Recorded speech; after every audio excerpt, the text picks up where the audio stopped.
In 1777, George Washington and the Continental Army marched from victory at Trenton and Princeton to establish headquarters at the center of Morristown, which is today the Morristown Green. It is for this reason that Morristown has been regarded as somewhat of a town for patriots. Don Karpowich, a retired Air Force Special Operations Combat Controller, was willing to be interviewed about the effects that he has seen 9/11 have on America, as well as on his own life. As an Air Force Special Operations Combat Controller, Don provided control of air traffic from remote and often hostile areas of battle. Men in his field are trained in a wide range of areas, which include scuba, parachuting, snowboarding, and FAA certification of air traffic. Though his level of expertise did not require combat on the ground, the effects of war have still taken their toll on Don, as he has been diagnosed with PTSD and has been suffering from it for many years.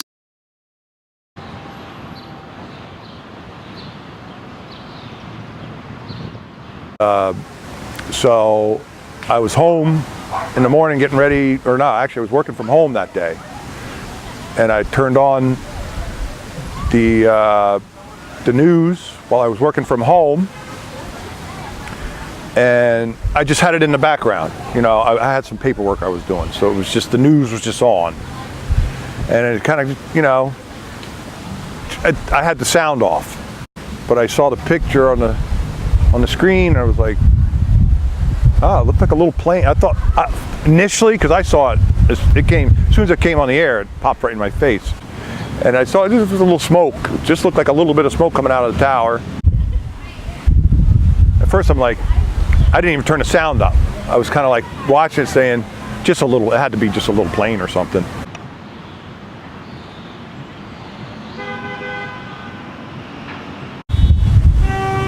I was just confused was a good one. That's a good one. Confused at first, you know, like pretty much probably, what the hell, you know? And then I became very angry. Definitely the anger kicked in. And I think the anger kicked in before before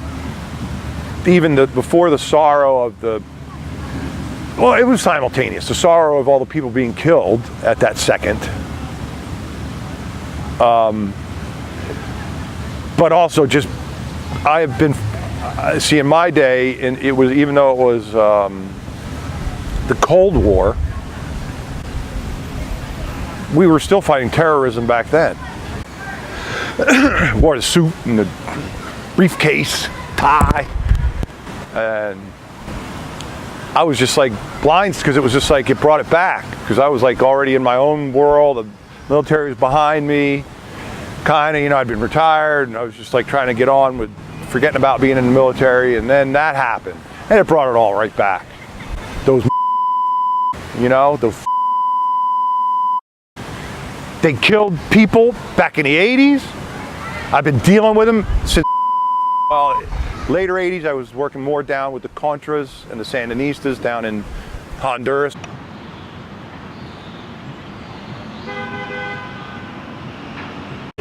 Immediately united and slowly became divided. How?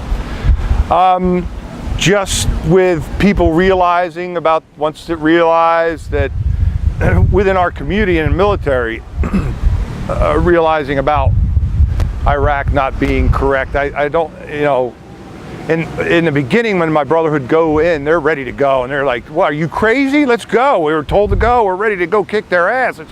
But that's an attitude you have when you're in the fight.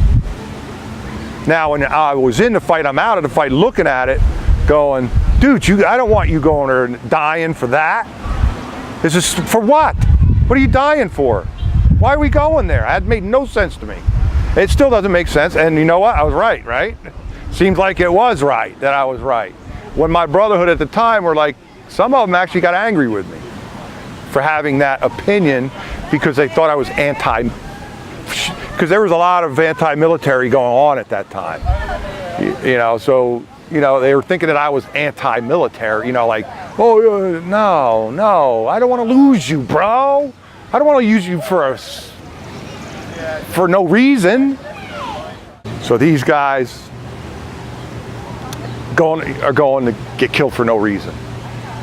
And I told them that.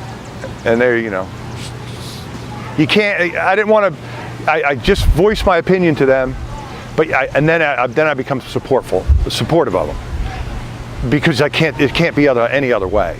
I can't let them go over there thinking that some of my young troops, even if there's a doubt in their heads, hey, Sergeant Karp said once, and if that split second of their thought killed them, that's wrong.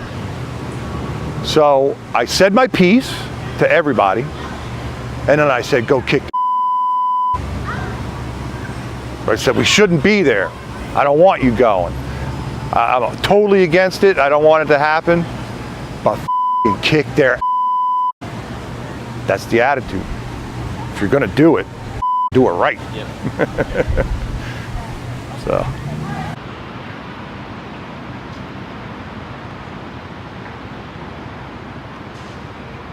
I didn't agree with them going in there, and they put my brothers at risk.